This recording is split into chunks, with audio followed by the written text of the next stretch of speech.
What is up, Houston Texans fans? Mellow Mike here for the Bull Bash podcast of the Houston Texans fans. Thank you for joining me tonight. The Texans defeated the Tennessee Titans by a score of 16-13 tonight. Great game, very closely contested game. A lot closer than we would have liked as Texans fans, but as D'Amico Ryan said in his post-game presser, an ugly win is still a win. It doesn't matter if it's pretty. A win is still pretty regardless. And you cannot ask for more.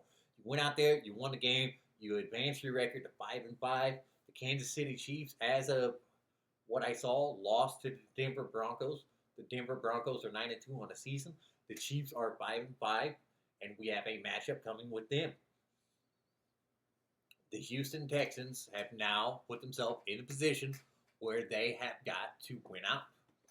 They have got to keep pace with the Buffaloes, with the Jacksonville Jaguars, who are still a game ahead of us.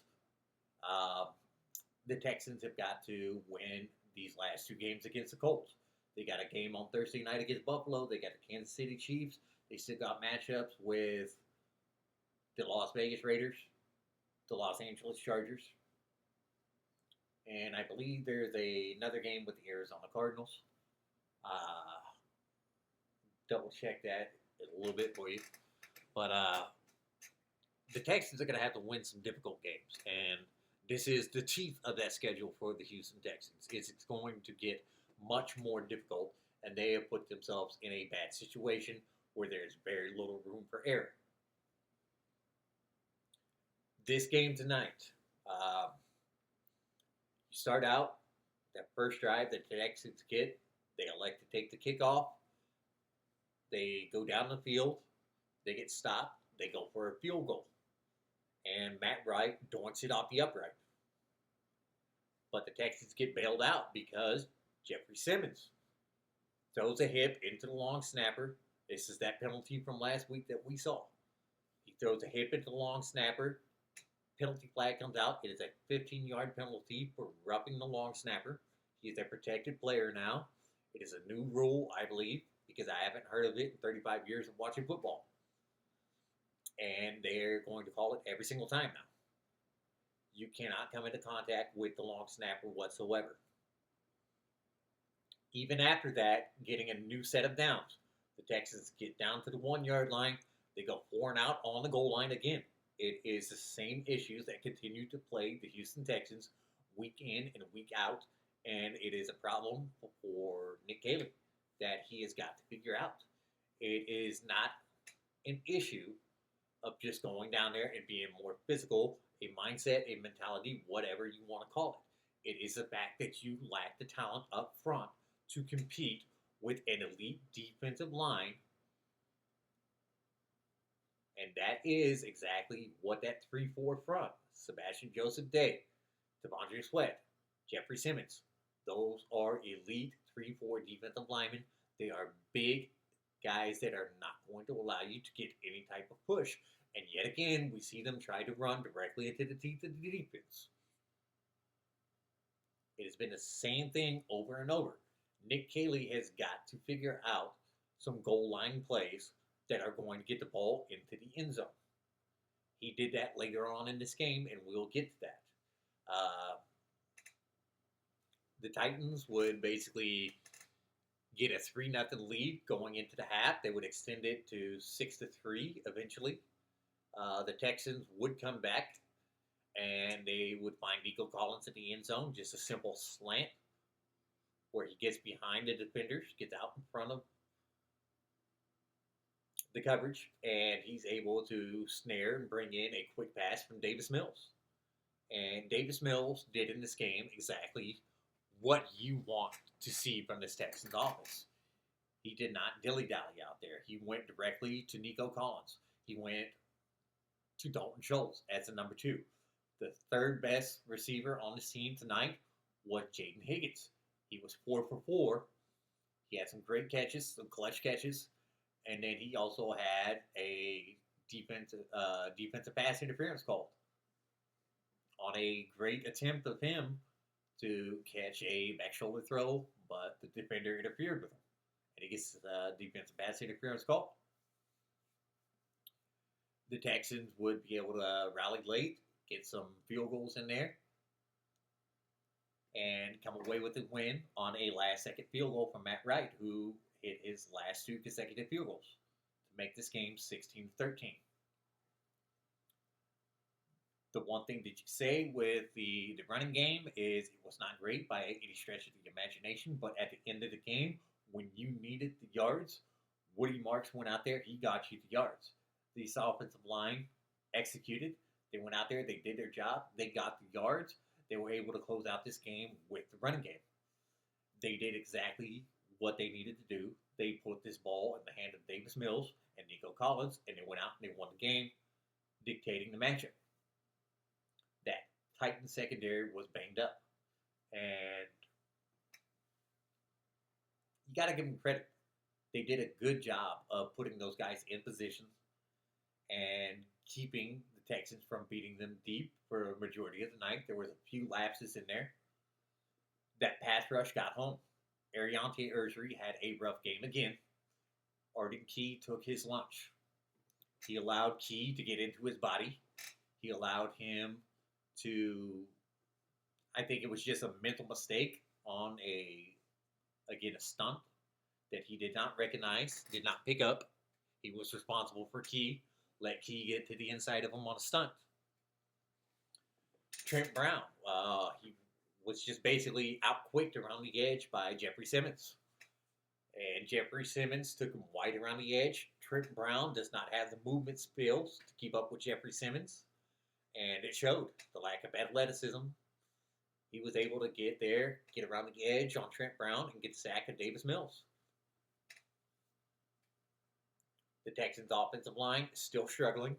Run blocking, pass protecting. Cade Stover was back. We saw him out there. And no opportunities in the passing game to speak of, but he was a factor in the run game. He had some good blocks out there. And they did try to use him to help out on the left side with the run blocking next to Ariante Ursery. As far as the interior offensive line goes, even with Titus Howard on the interior, you still see the problems they have with Jared Patterson, Jake Andrews in their left guard and center, respectively. And they cannot generate any type of push with that interior offensive line. Hopefully, Ed Ingram comes back. They shift Titus to left guard, and we get it a little bit bigger. We get better with run blocking. And the Texans can find a way to basically get a little bit more physical at the point of attack. The Texans, to this point of the season, have not had a single running back go over 100 yards. They're probably one of the few teams in the league who has not had a 100-yard rusher on the season, with the exception of the Titans. So, it was a hard-fought victory. Defense did its part. Will Anderson, again, gets around the edge, comes off of J.C. Latham, a guy that's been struggling for the Titans. They've tried rotating right tackles this year. He bull rushes him, gets around Latham, and gets strip sacked. Second consecutive game with a strip sack. Texans have a record right now. They lead the league with 8 games that have a sack and a turnover. First in the league in that category. This defense only allowed 13 points. It is still the best scoring defense in the National Football League. They allowed the least amount of yards. The only thing you could nitpick on the day was pretty much Kamari Lassiter. He got matched up with Chika Okonkwo. There was initially some confusion on there. And Okonkwo just got over the top on Kamari Lassiter. And Cam Ward makes a tremendous throw with a pass rush in his face, gets knocked on his can, and still completes a pass down the field. Another issue with the Texas defense, you're starting to see a couple of trends that are developing when offenses get in the red zone. This team does not do well with short field and does not defend well on goal line situations. They are one of the worst teams in the league when it comes to goal line defenses. So if they could get the ball into the goal line in the red zone, that's where the Texans struggle. Another thing I noticed was the gap integrity. Again, they let Cam Ward get loose on a scramble. And then on that play, you get a penalty on Danico Autry. Illegal hands to the face. From the broadcast angles, it was too far out. I could not see, but from my point of view, from what I saw, Danico Autry got his hand right here around the collar area. It was not to the face mask and the head or the neck area. It was right there at the collar. I do not think it was an issue. I think it was just a call that came from the back judge. They seen Danico Autry's hand up, and they seen, the offense tackle's head kind of whip back a little bit. But the defense does its job tonight.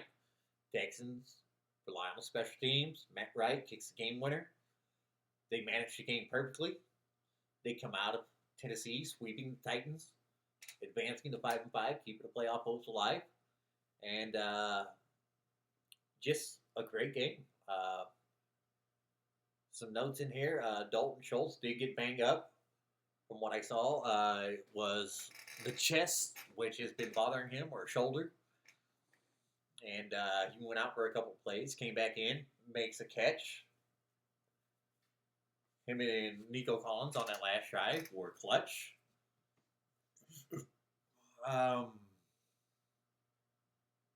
Christian Kirk, again, a no-show. The one thing that I did see, they finally listened to us. Jalen Lowell is back there as a primary returner. They're not flip-flopping it now. It was Jalen Lowell on a kick return, Jalen Lowell on a punt returns. He is the guy that is going to set you up with the best possible field position. Now, the Titans did get a couple of punts where they had good coverage on him, did not allow a big return. That was a point of emphasis for them. But he did get a couple of big returns in this game as well. And it's something that you want to continue to see. For me, in my perspective, I have been calling for Jalen Lowell to be back there as a primary punt returner, their kick returner. They have not used him enough as a wide receiver. He got in there. The one catch that I saw was a third down. He got a good chunk of yardage, was still short. Excuse me. But he's doing more than Christian Kirk. And I think he's deserving of more reps. Heavy workload tonight for Woody Marks. He gets a majority of the carries. You only see a couple of carries from Nick Chubb, which was curious to me. I thought Nick Chubb had a pretty good run. I think he probably could have gotten a couple more runs in there. But Woody Marks, he had some good runs on the night. Nothing to write home about, but a couple of long gainers in there. Moved the chains, got some first downs. And there were a couple of runs where he got stuffed. And it was just the blocking in front of him did not materialize. They allowed the defensive side to get penetration and get the Woody Marks in the backfield. So, great victory tonight. Can't ask for anything else. Did turn out to be a trap game, but hey, win is win. So, H is up. See you guys here for pregame.